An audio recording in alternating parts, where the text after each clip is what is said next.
Hola, hola, hola, amigos, amigas, ¿qué tal? ¿Cómo estáis? Bueno, arranca aquí un nuevo podcast, un podcast muy especial porque tal vez lo estés escuchando, pero te digo, este podcast también se puede ver. De hecho, es el primero, yo creo, que estoy grabando en un estudio. Estamos en el estudio de Algo No Va Bien y estoy muy ilusionado porque, como os digo, este podcast por primera vez tiene audio, que es lo que estás escuchando, pero también tiene vídeo, así que si quieres puedes ir al canal de YouTube de Un Gran Viaje y este podcast pues nos vas a ver a mí y a Sergi Unanue, a quien tengo aquí junto a mí. Hola Sergi, ¿qué tal? Muy bien, muy contento de poder estrenarnos, ¿no? De Sí. ser la prueba de esta nuevo formato en vídeo. Sí, yo soy virgen total, estamos aquí desvirgándonos juntos. Lo que quiera sonar o lo que quiera pensar cada uno que lo haga, pero no es la primera vez que hablamos. El podcast de Un Gran Viaje ha tenido la suerte de contar contigo en el número 69 y en el número 70, así que si estás escuchando esto y no sabes quién es Sergi, te recomiendo que lo primero que hagas es escuches esos dos programas, el 69 y el 70, en el que hablamos de un viajazo que estuviste 2 años, saliste desde Barcelona en autostop, cruzaste Europa, cogiste el Transiberiano y luego estuviste en total 2 años viajando por Asia, haciendo autostop, a caballo, haciendo desafíos de trekking en los Himalayas, en fin. Ese viaje, Sergi, ¿qué significó para ti? Ahora viéndolo en retrospectiva, un viaje que acabó, si no me equivoco, por culpa de la pandemia, ¿no? Sí, si no, a lo mejor aún estaría en él. Pero vaya, todo tiene su sentido, ¿no? Todo llega por algún motivo.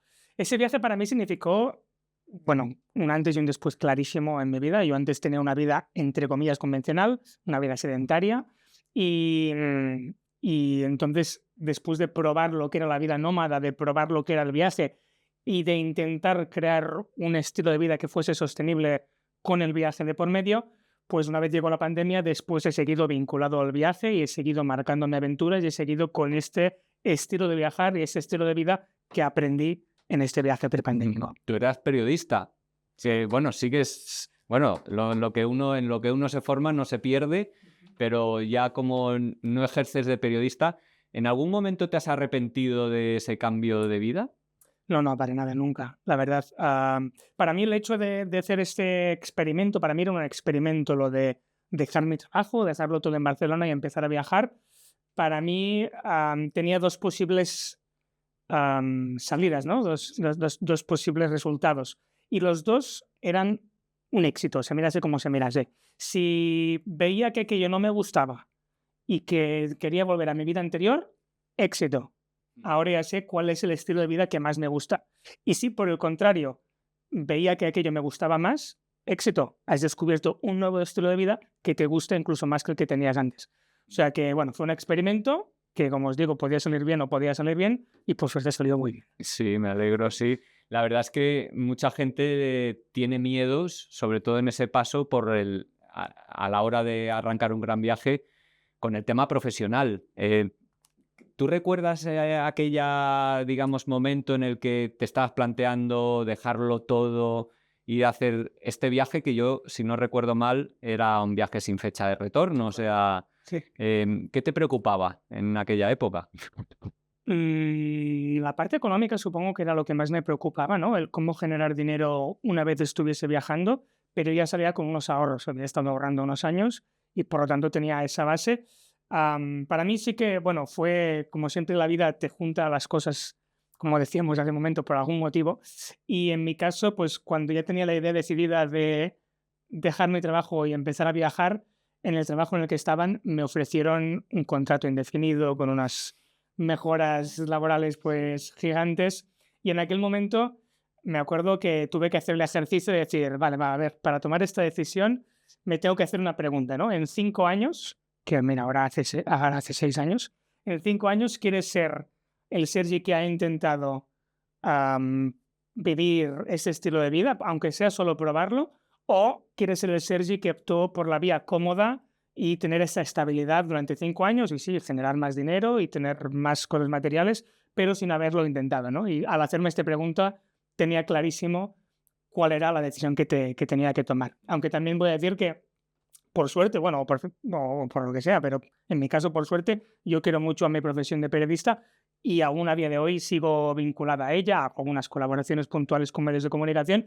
y yo lo que hago en redes sociales también lo considero de alguna manera pues comunicación y en muchos casos también periodismo. Y de hecho mi canal pues va teniendo algunos pinitos así de periodismo que también voy impregnando en mis vídeos. El canal Los Viajes de Walliver, que supera los 100.000 suscriptores. Hace poco, bueno, o hace un tiempo ya recibiste ahí la chapita de YouTube. Sí. ¿Qué significa para ti? Porque también es una responsabilidad todo lo que publicas, todo lo que haces. ¿Es un trabajo para ti o es algo como que haces por placer, como un hobby? A ver, es un poco de todo. Sí que empieza siendo algo que hago por placer, porque me gusta compartir, me gusta comunicar. Tengo la sensación de que estoy descubriendo muchas cosas de mí mismo y de una manera de viajar distinta, entonces tengo esta necesidad de compartirlo, pero sí que si quiero que este proyecto sea grande, ya hace unos años, desde la pandemia, que me estoy dedicando plenamente a ello con, bueno, trabajando muchísimas horas a la semana, mucho más que en mi trabajo anterior a jornada completa, y por lo tanto sí que tiene pues esas dos partes, ¿no? Tengo la suerte de que es lo que más me gusta hacer, que es comunicar y viajar, pero sí que sigue siendo un trabajo y que efectivamente pues siento que tengo una responsabilidad con la gente que me sigue, la gente que me apoya, pero es una responsabilidad que al mismo tiempo me encanta, porque la verdad es que es muy bonito, ¿no? El poder tener un trabajo que tenga esta conexión con tantísimas personas de todo el mundo. Entonces no me quejo. No vamos a hacer spoiler a las personas que no hayan escuchado el podcast 69 y el 70, pero me gustaría que nos contaras en el viaje que hiciste, que estuviste esos 2 años recorriendo Asia, hiciste como pequeñas aventuras. Sí. ¿Cuáles fueron y cómo se te iban ocurriendo? La primera sí fuerte fue comprar unos caballos en Mongolia, que lo hice junto a otro viajero, Dani Benedicto, que no nos conocíamos de nada. Fue una aventura en muchos sentidos. Y aquella fue la primera aventura que me dio alas para lo que vino después, ¿no? Dani y yo nos separamos después de eso en China y allí pues ya también me empiezo a marcar yo mis propios retos. Pues uno es hacer barco stop en Hong Kong, otro es comprarme una moto en Vietnam cuando nunca he tenido una moto e irme a los sitios así más remotos. También cruzo Camboya a pie, que esta es una aventura muy chula. Y todo se acaba culminando justo antes de la pandemia con otra aventura con Dani, que es en el Himalaya, que allí pues nos dedicamos a cruzar el Himalaya de punta a punta, de este a oeste, por sus rutas más altas posibles. Una aventura de 99 días, muy loca y que efectivamente, si queréis saber más, pues ya están ahí los podcasts. Bueno, no voy a dejar muchos spoilers. Hombre, y el documental, los También. documentales, que todo esto lo has ido narrando, está ahí en tu canal de YouTube. Y quería preguntarte, y para ir cerrando un poco este viaje iniciático, se podría decir, de tanta duración, ¿cómo fue el regreso? Porque regresaste en un momento, por culpa de la pandemia. Yo creo que siempre los regresos involuntarios son los más difíciles de llevar. Bueno, pues ¿cómo fue el volver a casa? ¿Qué supuso para ti? El hecho de que el viaje se interrumpiera así de esa manera. Tiene muchas cosas distintas. Por un lado, hay dos partes muy positivas. Por un lado, volví a casa con mi familia. No me había dado cuenta de que los echaba de menos hasta que estuve allí con ellos y valoré mucho ese tiempo allí, en mi pueblo, que nos dejaban salir solo 1 kilómetro, pues poder pasear por el pueblo, que es muy bonito. Y también tenía esta parte positiva de que fue una oportunidad de, vale, estoy confinado, no puedo salir de casa, tengo que hacer algo, ¿no? Y tenía mucho material acumulado de mis viajes en formato vídeo que no había tenido tiempo de editar. Entonces es allí, en ese momento, que el canal pues empieza a crecer mucho porque puedo dedicarme a crear contenido y publicar vídeos cada semana. Y por el otro lado, lógicamente, también tiene una parte negativa, y es que pues me cortó las alas, ¿no? Cuando yo sentía que estaba en mi momento de más libertad, cuando más cómodo me sentía con este nuevo estilo de vida, pues me vi obligado a parar y a volver. Pero bueno, no me arrepiento para nada, estoy muy contento con la vida que tengo ahora, que ya no viajo ilimitadamente, ahora hablaremos de ello supongo, pero sí que sigo muy vinculado a los viajes y estoy continuamente pues en viaje, ¿no? Entonces es un encontrar la fórmula que más se va adaptando a cada momento, y en este momento, en estos últimos años, pues me ha gustado más el poder combinar una pequeña parte de vida sedentaria, de poder estar con los míos, de cuidar de las personas que quiero, y también esta parte que tanto me motiva a seguir con ese estilo de vida, que es la parte de los viajes y de las aventuras. Justo te iba a preguntar eso, efectivamente. No, pero claro, es la pregunta siguiente. ¿Un viaje largo te permite vivir de manera casi ininterrumpida experiencias únicas cada día durante muchos meses? Eso genera mucha adrenalina, genera mucha ¿no? Sensación de libertad. Es algo pletórico, ¿no? El viajar sin fecha de vuelta. Y sin embargo, cuando puedes volver a viajar después de la pandemia, decides hacerlo de otra manera. ¿Te cansaste de viajar varios meses seguidos o cuál fue el motivo de que hayas dicho, mira, eso, voy a hacer viajes, salidas cortas, concretas, volver? No me cansé. Podría haber seguido, y tengo la sensación, muchos años o para siempre incluso. Sencillamente es épocas de la vida. Yo al volver, pues empecé a valorar otras cosas también de mi vida.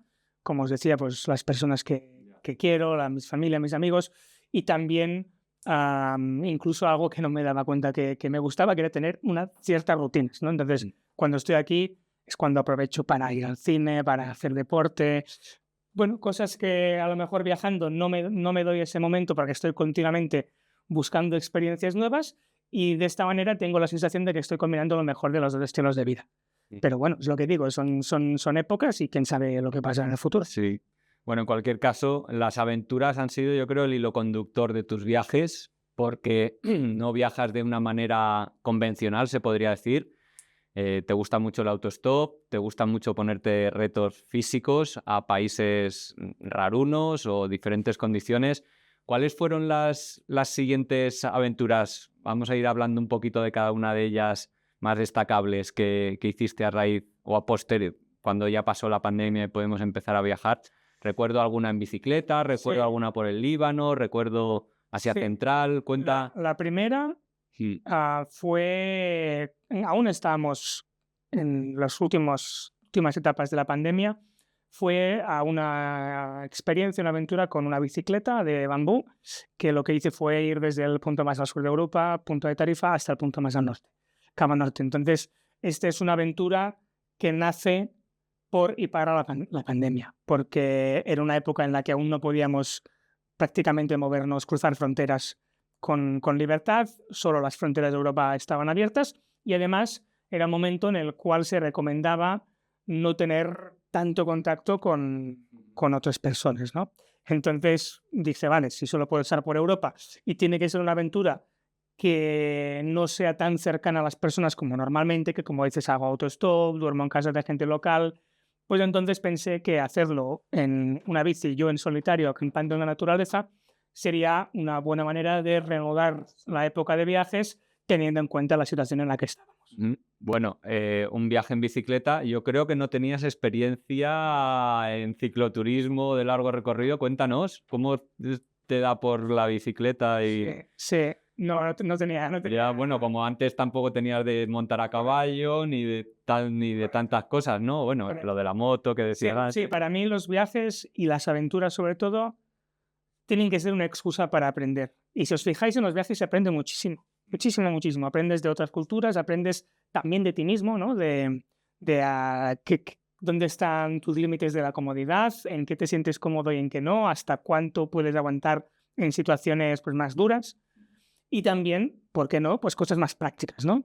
De cuidar caballos, de montar en moto, de supervivencia en el Himalaya o de alpinismo en el Himalaya, y en este caso también pues de cicloturismo y de mecánica de bicicleta, bueno, un poquillo, tampoco soy ningún experto ni nada, pero vaya, sí que lo justo, y lógicamente mucho más después de acabar esta aventura que no antes, ¿no? Entonces siempre quiero que mis viajes y mis aventuras tengan este punto de aprendizaje, y en esta aventura no fue distinto. Efectivamente, no tenía experiencia previa con el cicloturismo, pero vaya, bueno, todas estas aventuras así más duras físicamente, al principio se tienen que tomar como un calentamiento, aunque ya estás dentro de la aventura, ¿no? Pero se tienen que tomar, pues eso, como una manera de ponerte a punto de ver cómo funcionan las cosas, y con la bici no fue distinto. Entonces, los primeros días, muy pocos kilómetros, 20, 30 kilómetros, que pensaba, pero si esto casi lo puedo hacer andando. Pero después, lógicamente, pues vas cogiendo forma física, vas aprendiendo también tus rutinas, qué es lo que tienes que hacer, y al final pues en un día llegué a recorrer 222 kilómetros, y al final también en Noruega, pues días muy duros de recorrer 100 kilómetros, pero con una pendiente espectacular. Entonces, bueno, fue muy bonito, la bicicleta es muy bonita, muy sufrida y muy bonito, porque bueno, eso pasa siempre, cuanto más sufres, más bonita es la recompensa. No es lo mismo subir a una montaña en teleférico que hacerlo a pie. Cuando llegas arriba es el mismo paisaje, pero se vive distinto. Entonces la bicicleta para mí fue muy sufrida, la verdad, lo pasé mal, fue duro, perdí muchísimos kilos, pero también la disfruté mucho por esta parte, ¿no?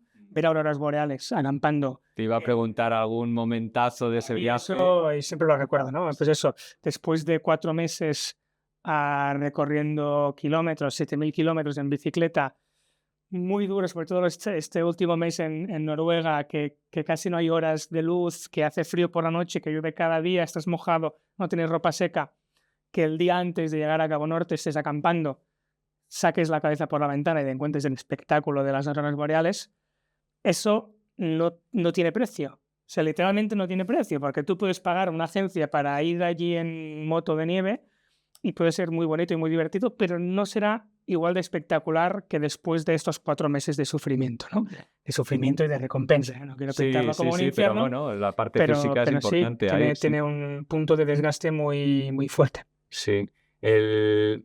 ¿Cómo fue la convivencia con la gente en esa pandemia? ¿O la evitabas, digamos? Porque sí que fue un poco raro, ¿no? Eran muy raros, Pablo, era rarísimo, la verdad.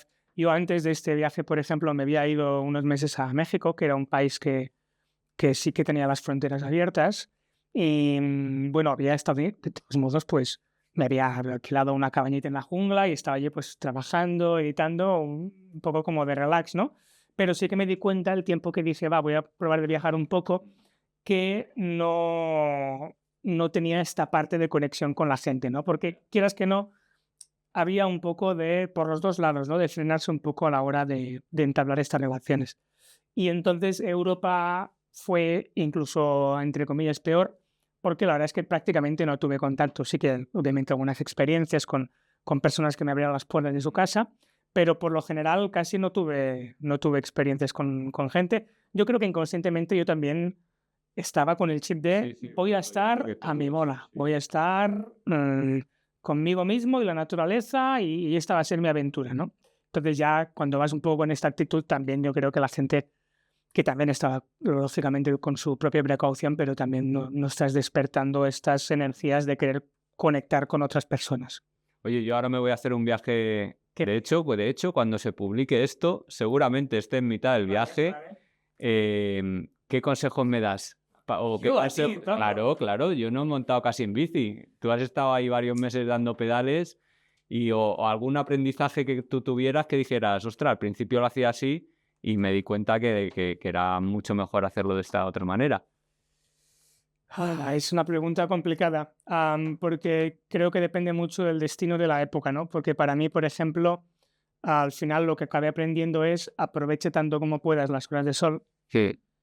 Entonces me levantaba con el sol o incluso un poco antes y me iba a dormir también pues cuando se ponía el sol. Pero en tu caso, claro, te vas en verano, entonces tienes muchas más horas de sol que las que yo tenía. Y también hay otra parte que para mí fue un error mío, que no sé si tú vas a poder evitar o no, que es el ir con prisas. Porque salí en mayo, llegué en octubre y ya estaba estaba el invierno llegando, con nevadas, con hielo, entonces yo iba allí exprimiéndome al máximo físicamente porque sabía que estaba llegando el invierno, y de hecho es que es como una película de Hollywood, un guión aquí increíble, porque fue llegar a eso mientras estaba nevando, con la carretera congelada el último día, cayéndome por el hielo, y al día siguiente, finalmente, la gran nevada. Porque hay un momento en el Ártico que cae la gran nevada y a partir de ese momento hay nieve los próximos 6-7 meses. Pues fue justo el día siguiente de llegar. O sea que al final mereció la pena, ¿no? El ir tan rápido y esforzarse tanto, pero al mismo tiempo disfrutas menos del camino, ¿no? Entonces, si te lo puedes tomar con calma, dentro de... y entiendo que tienes un tiempo limitado, pero si puedes, dentro de lo posible, intentar tomártelo con calma, disfrutarás mucho más del camino que si vas con las prisas de, no sé, tengo que coger algún avión o alguna cosa así. Sí.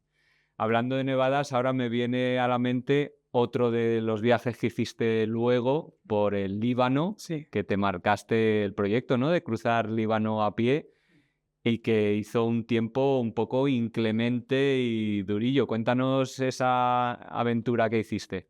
Sí, fue a principios de primavera y yo esperaba, y de hecho en principio no tenía que hacer este tiempo, pero sí que era un invernal prácticamente, ¿no? Entonces esta aventura consistió en ir desde el sur del Líbano hasta el norte, pasando por sus montañas, porque el Líbano, mucha gente no lo sabe, pero es un país muy montañoso, lo llaman pues la Suiza de Oriente Medio, y entonces lo hice, pues eso, recorriendo sus montañas. Es una experiencia muy chula, que yo la recomiendo mucho porque sí que en mi caso pues me encontré con mucha nieve y inclemencias meteorológicas, como dices, pero a lo mejor un mes más tarde, en mayo, ya no hay estas condiciones y es relativamente sencillo, relativamente, al final fue un mes de travesía, 700 kilómetros, pero es muy bonito porque yo lo llamo una aventura muy cultural, porque ahora pasas por un pueblo cristiano, ya sabéis que el Líbano es un país con muchísima diversidad religiosa, probablemente el país que más,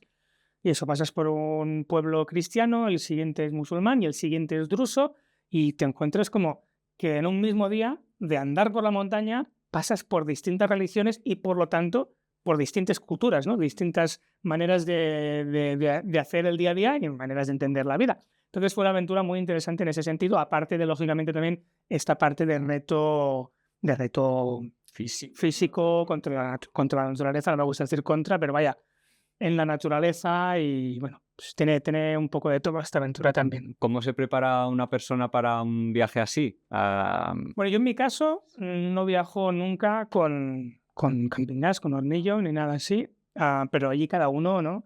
Ya con sus prioridades. A mí no me importa comer frío y por el contrario me importa llevar mi ordenador para trabajar, mis cámaras para grabar, mi dron, etcétera, etcétera. Entonces hay una parte de peso muy importante que se va a esta parte tecnológica y, y bueno, pues eso, yo no llevaba para cocinar. Pero bueno, sí que a nivel de conseguir comida no es complicado. Sí que hay momentos, ¿no? En momentos de la ruta que puede que estés un par de días o 3 días sin encontrarte ningún pueblo, pero lógicamente pues ya te preparas para eso. Y idealmente, me preguntas cómo te preparas, idealmente te diría pues que haciendo un poco de ejercicio antes, pero de nuevo, como ya vas viendo que va siendo mi manera de hacer las cosas, no tenía mucha preparación física y como en otras aventuras lo que hice fue, pues al principio, tomármelo con calma, que es un entrenamiento, cogiendo forma a medida que iba avanzando. ¿Te metes en líos a propósito? ¿O vas a zonas ahí bordeando? Es que ahora pensaba en Cabo Norte, llegué justito. Ahora Líbano me fui tal vez demasiado pronto. Como que buscas ahí un poco... Yo creo que no, yo creo que es mala preparación. En el caso de la bicicleta, yo no pensaba que que iba a tardar tanto, pero el primer mes por España tuve muchísimos problemas mecánicos y entonces se acabó retrasando todo. Y en el caso del Líbano, en principio dicen que es el cambio climático y que normalmente no había estas temperaturas tan frías, ¿no? Ni estas condiciones de prácticamente ventisca en las montañas en esta época del año y que se había retrasado un poco. Pero vaya, también hay un punto a mí me gusta ir cuando son épocas bonitas y suele coincidir que bonito va muy de la mano con riesgo. Am, por ejemplo, yo eso lo sentí mucho en el Himalaya cuando estábamos aquí con Dani. Me acuerdo de estar a más de 5.000 metros, superando un puerto bastante complicado, y nos paramos un momento a descansar y, y veíamos a lo lejos, estaba empezando a subir el sol y conforme el sol iba golpeando las cimas de las montañas, se iba calentando la nieve y el hielo y se va derritiendo, ¿no? Y nosotros estamos allí comiendo frutos secos y de repente empezamos a ver cómo caían bloques gigantes de hielo de las montañas y era un espectáculo. Escuchabas ahí el ruido, ¿no? El rugir de la montaña, el crujir del hielo rompiéndose, hasta que fue la montaña del lado, que ya tenía una catarata congelada preciosa, se rompió también un trozo de hielo muy grande y cayó, y dijimos, es momento de irse. Pero sí que en aquel momento nos dimos cuenta de, pues lo que digo, ¿no? Que hay una relación muy estrecha entre peligro y belleza. Es en los momentos a lo mejor más peligrosos de la naturaleza que ves los momentos de más belleza. Que con esto no quiero decir que vaya a buscar el peligro, ¿vale? No es lo que estoy diciendo. Solo digo que me ha pasado esto. Y, por ejemplo, a mí me gustan las montañas de las nevadas. En el Líbano, si quise ir tan justito, era porque quería poder ver las montañas nevadas, porque para mí es un punto de más belleza, ¿no? Por ejemplo, Kirguistán, que es un país que nos gusta mucho a los dos, también me gusta ver las montañas nevadas, que en Kirguistán es todo el año, pero vaya, es un paisaje que para mí gana, ¿no? Y entonces, bueno, a lo mejor por apurar para ver estos paisajes bonitos, en el caso del Líbano sobre todo, pues sí que me encontré con esta situación. Pero vaya, yo no quiero ponerme en peligro, a mí me gusta mi vida, yo lo paso muy mal, la verdad. Cuando tengo frío, tengo mucho frío, me hago daño casi siempre, o sea, soy una persona que es propensa a hacerse daño. Si veis el documental del Himalaya lo veréis, que Dani está allí como una rosa, y yo soy el que se pone enfermo, soy el que le duelen las cosas, el que tiene mal de altura, etcétera, etcétera. Pero también disfruto, ¿no? del proceso de aprendizaje que estas experiencias me llevan. Muchos de los viajes y aventuras que has hecho, los has hecho solo, pero otros acompañado. ¿Qué te da y qué te resta el hecho de ir acompañado? O dicho de otra manera, que te gusta de ir solo, pero Sí, te condiciona también. A ver, a mí lo que más me gusta es ir solo, sobre todo por dos factores. Por un lado, la naturaleza, que hoy hemos estado hablando mucho de ella, la relación que tienes con tu entorno cuando estás completamente solo en un sitio virgen es muy, muy bonita, ¿no? Brutal. Y por el otro lado, y creo que el que más pesa, es el contacto con la gente local. Cuando tú estás solo, interaccionas muchísimo más con la gente y sobre todo la gente interacciona muchísimo más contigo, porque yo soy una persona un poco tímida, no soy mucho de ser el que va a hablar, ¿no? Entonces en mis viajes me vienen a hablar mucho. Y si estoy con alguien, la gente ya no tiene esta... Bueno, hay muchos factores, ¿no? Mucha psicología aquí dentro, ¿no? Pero por un lado hay gente que se acerca a hablarte por si necesitas algo. Si tú estás en un grupo, ya se entiende que a lo mejor no necesitas tanta ayuda, ¿no? O no estás tan perdido. También hay un factor que es el intimidar. Si yo soy un chico solo, intimido menos que si somos un grupo de 4 amigos. O una mujer, por cómo está hecha la sociedad, intimida menos que un hombre, ¿no? Entonces, esto afecta a la hora de cómo tú interaccionas y sobre todo cómo la gente local interacciona contigo. Y para mí es una parte, seguramente lo que más me llena de mis viajes es el poder conocer gente local, poder ver cómo es su vida, entrar en sus casas, comer con ellos. Para mí esta es la parte que más me motiva, ¿no? Y que más me mueve a viajar, y por lo tanto es viajando en solitario cuando más disfruto del viaje. Sí, a mí me pasa un poco lo mismo también. Pero qué importante y qué bueno es tener compañía, sobre todo para determinadas... Yo hay cosas que no hubiera hecho si no hubiera tenido compañía, ¿no? Sí, es verdad, no hablando de las cosas buenas. Te metes en berenjenales porque sabes que hay alguien que está ahí contigo, ¿no? Sí. Quien can apoyarte, si rescatarte o no. Totalmente. Y, por ejemplo, las aventuras que yo he hecho con Dani Benedicto eran aventuras que tenían un cierto peligro, que en solitario ninguno de los dos nos veíamos preparados para hacerlo en solitario, ¿no? Entonces, en este caso concreto de aventuras más peligrosas, es una simbiosis, es hacer equipo, y si le pasa algo a alguien, hay otra persona para ayudarle, para ir a buscar ayuda, etcétera, etcétera. Pero también hay otra parte más, no sé cómo llamarla, pero que es el compartir. Compartir también es muy bonito, y compartir una experiencia y un paisaje también gana, ¿no? Gana en valor cuando lo puedes compartir. Que yo en mi caso lo intento suplir compartiéndolo en redes sociales, ¿no? Y por eso tengo mis cámaras, pero lógicamente no es lo mismo compartirlo a posteriori a través de una pantalla que tener una persona a tu lado con la que comentas. Sí, también hay cuando hay momentos de flaqueza o momentos bajos, oye, el otro aprieta, ¿no? Y eso... Como somos los humanos, porque siempre se crean roles, ¿no? Siempre cuando uno está más bajo, de repente el otro está más animado y viceversa, ¿no? Y nos sale de manera natural, ¿no? Hay muchas cosas en psicología que funcionan bastante así, y en los viajes pasa mucho también, ¿no?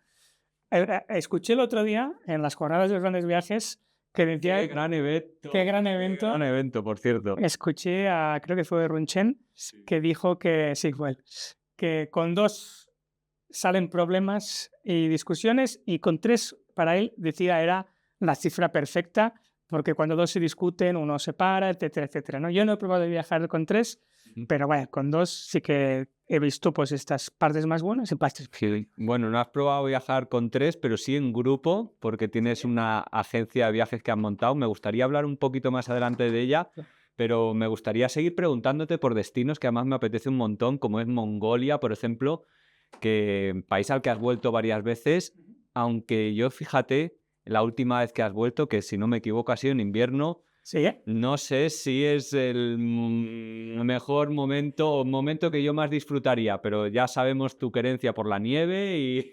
sí, bueno, y insisto, yo lo la paso muy vida mal, lo paso muy salvaje. mal con el frío, pero mira, sí, se relaciona con lo que decía antes de la belleza, ¿no? Y en este caso, peligro a lo mejor no tanto, pero sí situación extrema. En Mongolia en invierno hace muchísimo frío, a -40, -50, menos de -50 se ha llegado este año. Yo cuando fui estábamos a -30, -35, mucho frío, pero era con una excusa, que era ver el Festival del Hielo y el Festival de los Renos que se hacen en la provincia de Hovsgol, que está en el norte, al lado de Siberia, y es donde hay la taiga de Mongolia y donde viven los Chatán, que son los hombres reno, como se les llama coloquialmente, que es una tribu que de muy pocos, quedan 200, que viven en la taiga de Mongolia, son nómadas y son conocidos por cuidar de renos, pastorear renos y tienen una relación de simbiosis muy interesante y muy bonita con los renos. Oye, Sergi, ¿los renos qué hacen? Los renos se crían para la carne, supongo, o sea, ¿qué hacen con los...? Sí, hay una parte que es para carne, pero menos de lo que podría parecer. Sí que antes de que empiece el invierno hay la matanza de algunos de los renos para tener carne durante todo el invierno. Pero ellos tienen que vivir de algo, o sea, quiero decir, ¿los renos los intercambian por comida o por...? O sea, ¿esta gente de qué vive? Los cría, pero luego simplemente con la venta de las pieles, la leche... todo Sí que es eso. verdad que algo de, muy poco, pero algo de verduras tenían. Entonces entiendo que si hay algún tipo de comercio con los otros pueblos sedentarios tienen que tener. Entiendo que seguramente venderán pues parte de lo que producen de renos. Oye, ¿y qué tiene de mágico Mongolia, que has querido volver varias veces? Mongolia es brutal. Mongolia es un sitio único en el mundo. Tiene la cultura nómada aún muy viva. Mm.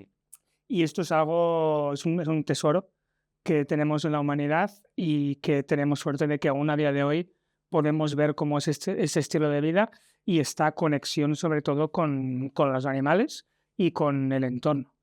Entonces, es una oportunidad muy única que tenemos de poder ir allí. Además, es un país extremadamente hospitalario, por lo que poder conocer a familias locales, poder dormir con ellas, poder comer con ellas es muy fácil y solo hace falta que vayas por un camino y te salgas del camino hasta que veas una yurta. Entonces, es un país muy único, muy grande. Es, de hecho, el país con menos densidad de población del mundo. Entonces, hay mucho espacio, mucha estepa y muchos paisajes distintos. No solo estepa, sino que hay una gran variedad de paisajes por todos los lados. Hay de hecho un desierto del Gobi, también hay zonas de praderas, hay el bosque, la taiga de Hovsgol, hay zonas más rocosas, hay la cultura de los cetreros, ¿no? De los cazadores, jinetes cazadores de águilas.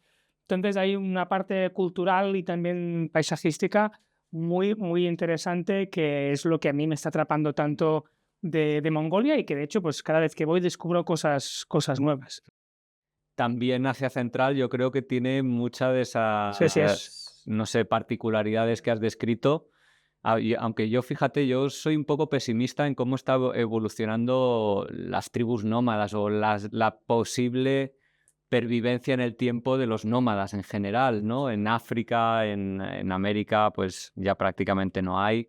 No sé cuál es tu visión al respecto. ¿Eres positivo un poco de cómo está evolucionando el mundo en ese aspecto? No, la verdad es que no. O sea, la globalización, como bien dices, hace que que muchas de las culturas que antes eran nómadas ya no lo son, y las que aún quedan, que por ejemplo en Asia Central prácticamente no hay, en Mongolia sí que queda, creo que es un 33% de la población, cada vez son menos, cada vez hay más urbanización, cada vez más gente se va a la capital. De hecho, es que Mongolia es el ejemplo clarísimo. En Mongolia viven 3 millones de personas en un territorio grande como 3 veces Francia, y de estos 3 millones de personas, la mitad viven en la capital. Sí, y muchos son nómadas que se han ido a la capital, y de hecho se puede ver porque todo lo que son las afueras de la capital son lo que se llaman Ger Districts, que es donde más pobreza hay en Mongolia, y que son antiguas familias nómadas que ya no podían sostener su estilo de vida y han tenido que buscar otra vida mejor en la capital, que es donde en principio más oportunidades hay.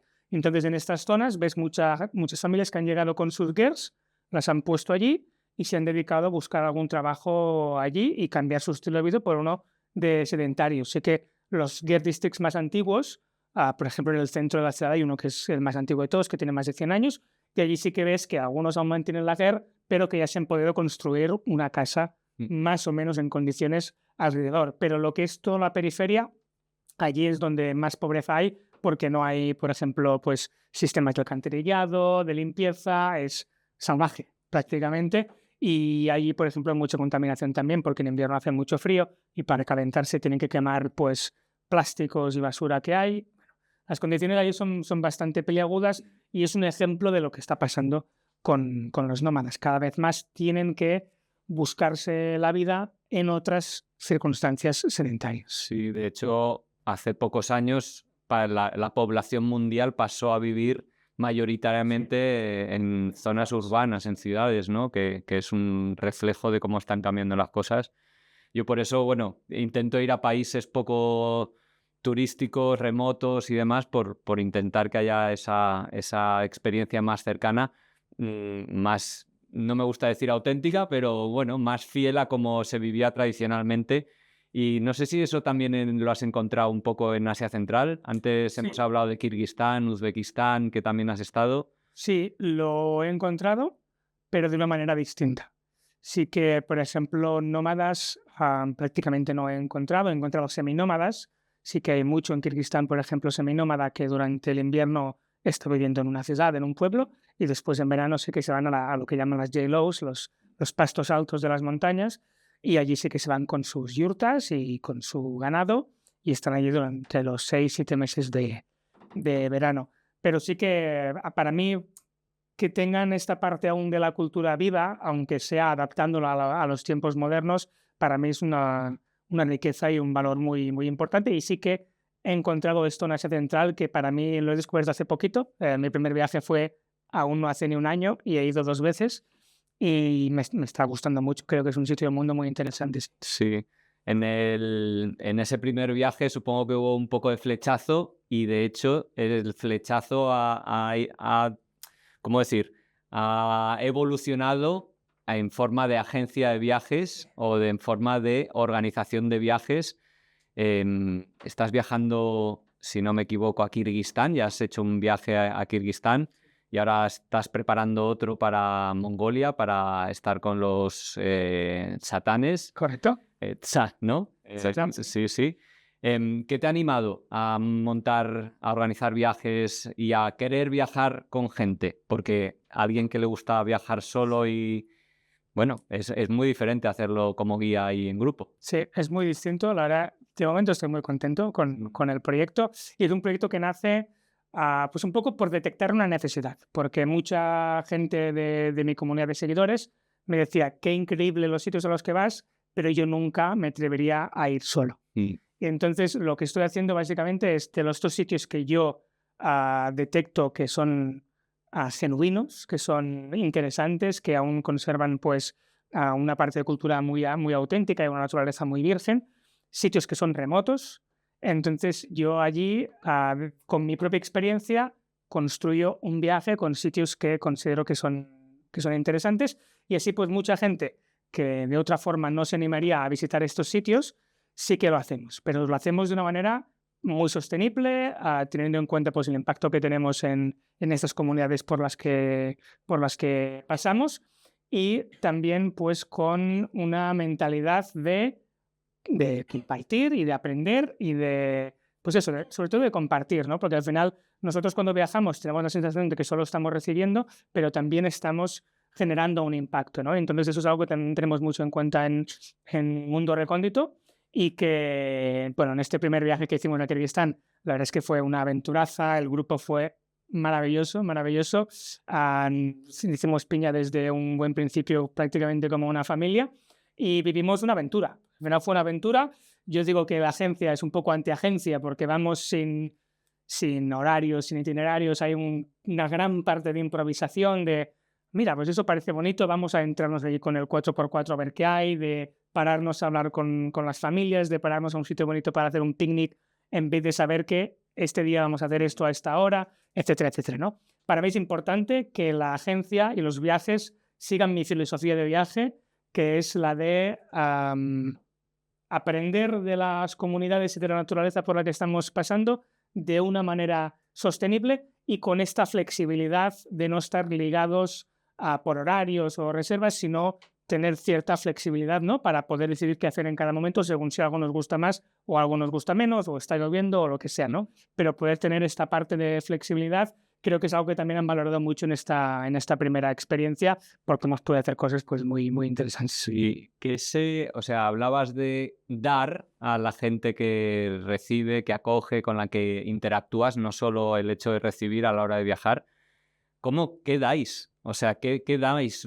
¿Qué damos los viajeros? ¿En qué crees que somos positivos? Porque yo muchas veces me planteo si el turismo en el fondo es positivo o si deberíamos, por otro lado, tal vez dejar a esas personas que vivan su vida solas, sin contacto con nosotros, salvo que ellos quieran contactar. No sé, a veces tengo este run. Es un gran run run. Y efectivamente a mí es algo que me costó mucho de entender al principio. Yo lo pasaba mal, incluso me atrevería a decir, porque cuando viajaba al principio tenía la sensación de que todo el rato estaba recibiendo. Me estaban ayudando con los coches, me estaban ayudando, pues, ofreciéndome un sitio para dormir, comida caliente, y todo el rato tenía la sensación de yo no estoy aportando nada. Después de meses viajando, empecé a darme cuenta, ¿no? De que también tenemos un impacto y de que nosotros también somos un aporte de valor para las personas que nos encontramos en el camino. Lógicamente, mucho cuidado, porque efectivamente el turismo ha demostrado su poder destructor, incluso aquí en España. Es un gran ejemplo de que hay algunas zonas muy castigadas por el turismo de masas, ¿no? Entonces las cosas se tienen que hacer bien y por eso es importante que haya proyectos que promulguen el turismo sostenible. Pero bueno, volviendo a lo de que nosotros aportamos, yo me di cuenta sobre todo de esto en Camboya, cuando estaba cruzando el país a pie. Yo iba con un cochecito de bebé para llevar allí parte del equipaje, ¿no? No me he acordado, sí. Y entonces eso generaba mucha curiosidad por parte de las personas que me veían. Primero de todo porque estaba pasando alguien por allí extranjero, en sitios donde nunca antes había habido un extranjero. Segundo, estaba pasando alguien por allí a pie, cuando nadie viaja a pie. Mm. Y tercero, esta persona extranjera que viaja a pie iba con un cochecito, ¿no? Entonces, todo ello generaba una gran curiosidad. Y entonces, continuamente, es decir, literalmente cada persona que me encontraba me venía a hablar, ¿no? Venía a ver qué estaba haciendo allí y tal. Y entonces, allí empecé a ver cómo aquellas familias con las que yo pasaba un rato, pues yo también aportaba algo. Estábamos ahí todo el rato, pues sonriendo con esa situación de que no compartes prácticamente un idioma, pero te traen algo de comer, tú lo pruebas, dices si te gusta o no, ¿no? Incluso enseñas fotos de tu país. Y la gente que al final te acoge, la gente que al final quiere ayudarte o que quiere compartir contigo, lo hacen porque a ellos les lleva algo. Y eso es algo que también me ha ayudado a mí después a la hora de yo dar. Yo ahora soy mucho más propenso a dar, a ayudar al que no conozco, porque me he dado cuenta de todo este proceso, ¿no? De que cuando viajamos recibimos mucha ayuda, y estoy eternamente agradecido a todo el mundo que ha puesto su granito de arena en mis viajes, pero también me he dado cuenta de que pues, ese paso por allí también es una experiencia, un recuerdo para recordar durante muchos tiempos, para contar a los amigos el fin de semana cuando los ves, no te creerán lo que me ha pasado este martes, e incluso para crear amistades.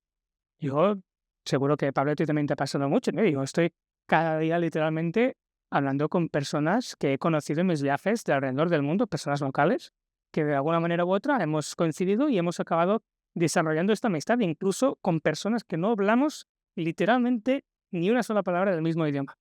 Y nos comunicamos, pues ahora tenemos mucha suerte de traductores, etcétera, etcétera. Incluso a veces es que hay situaciones después del Líbano, gente en Líbano es maravillosa, ah, me llamaban mucho, videollamadas, pero ni yo hablo árabe, ni ellos hablan inglés ni español. Y entonces era, hi, hello, habibi, good, good. Bueno, y se crean estas relaciones incluso sin hablar el mismo idioma, ¿no? Entonces, por supuesto que el viajero también aporta algo positivo, aparte de, ya no entro en la parte económica, que lógicamente pues también tenemos un impacto económico en los sitios donde vamos y si se hace correctamente es un impacto positivo para la comunidad.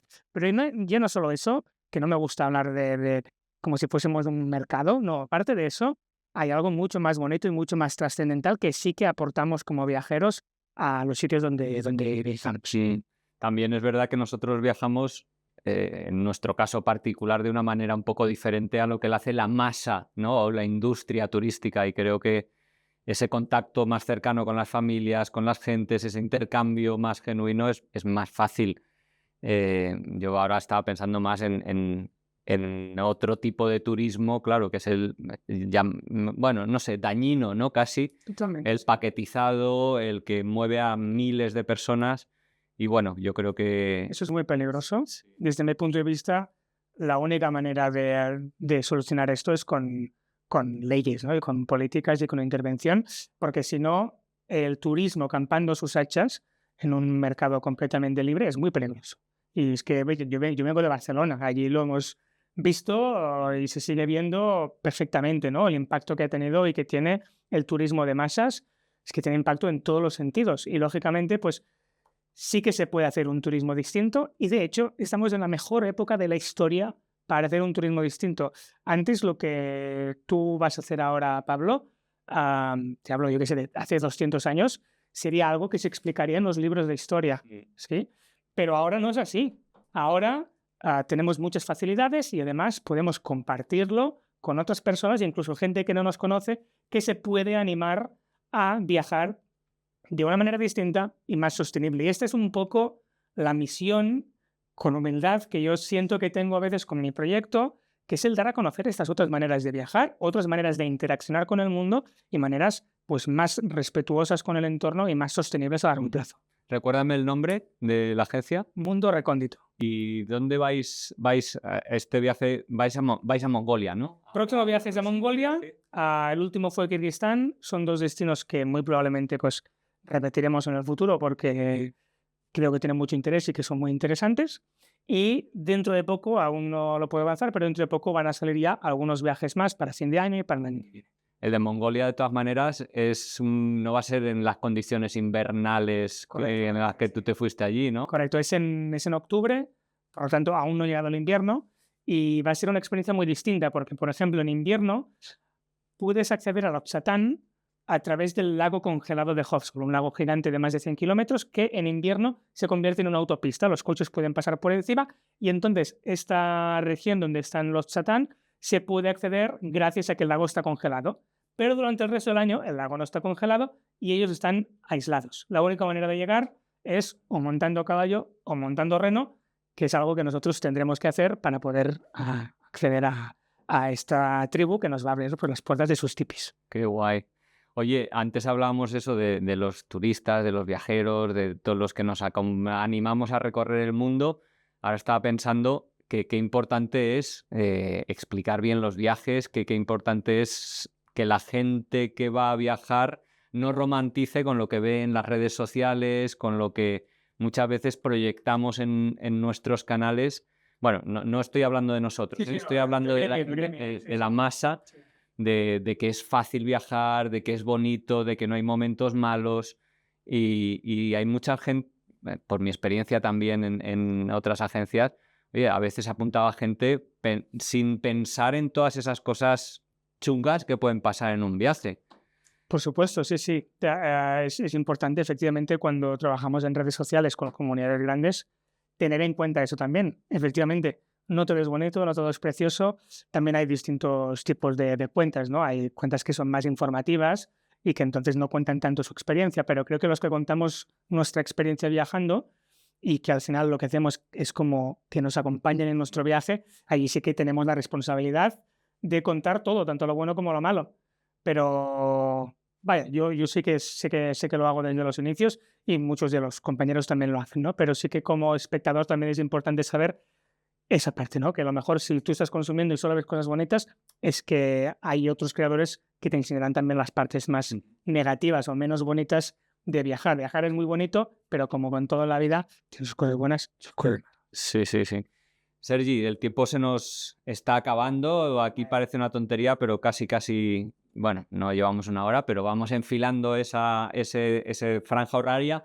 Me gustaría preguntarte por Uzbekistán. Has estado en el Mar de Aral, Sí. uno de los desastres ecológicos más importantes de, no sé si de la historia de la humanidad, pero si no, Probablemente sí.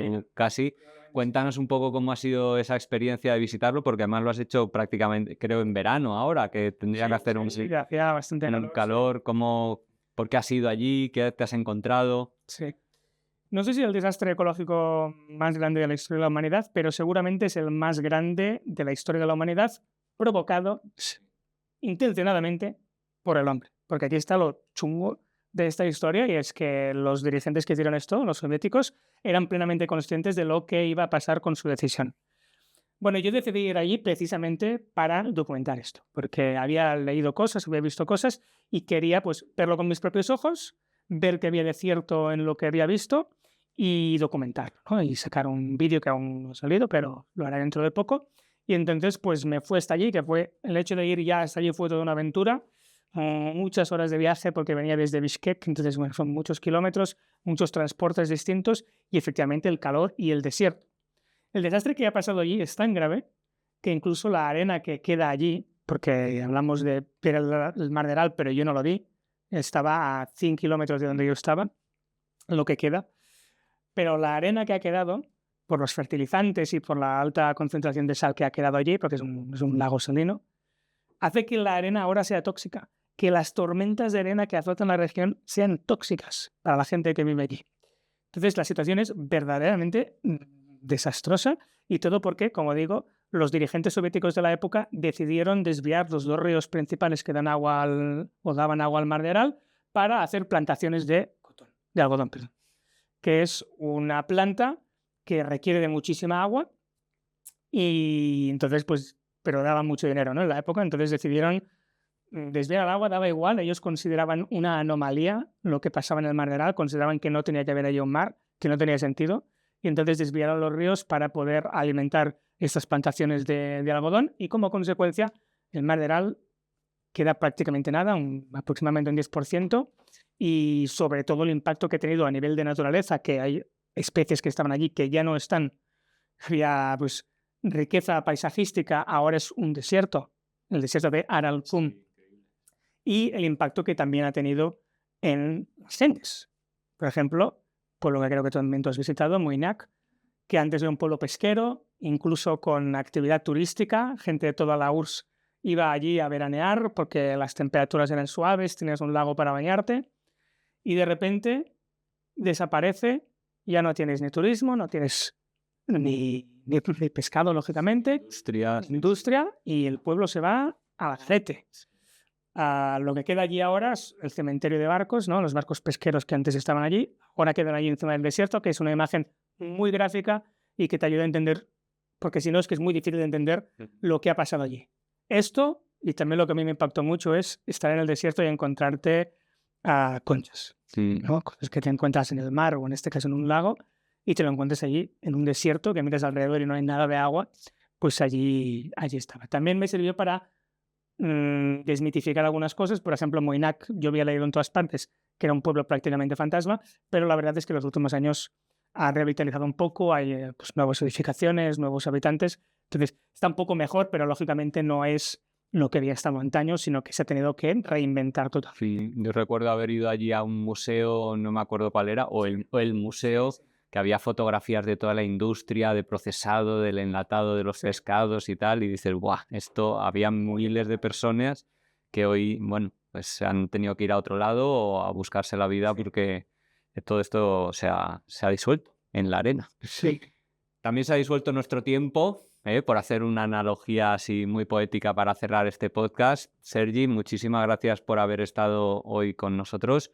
Dinos dónde, aunque ya lo hemos ido contando un poquito los proyectos, dónde, si alguien quiere saber un poquito más de ti, dónde puede, bueno, ver tus vídeos, conocer de tu agencia. Sí, mi proyecto en redes sociales se llama Los Viajes de Walliver y me encontraréis sobre todo en YouTube, pero también en Instagram, TikTok, lo que queráis.